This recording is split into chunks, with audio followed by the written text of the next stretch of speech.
Good morning, this is my strawberry garden. So mauni tuturuan ko kayo kung paano magtanim ng strawberry runners. So yan, twig.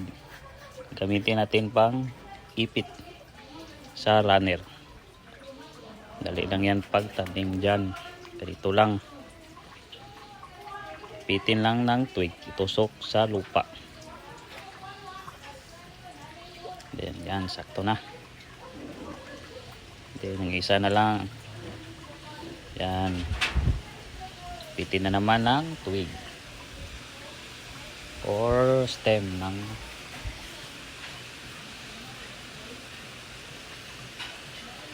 so yan. Ganyan lang talaga pag propagate ng runners. Tapos maghintay ka lamang ng 2 weeks. Pero kapag makita mo umugat na, pwede na yan putulin. So that's all. Tutorial for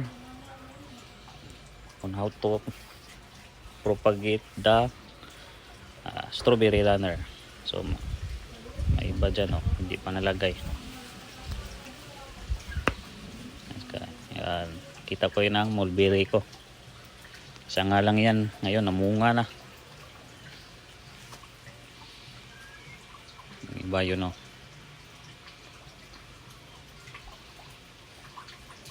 So mulberry din yan.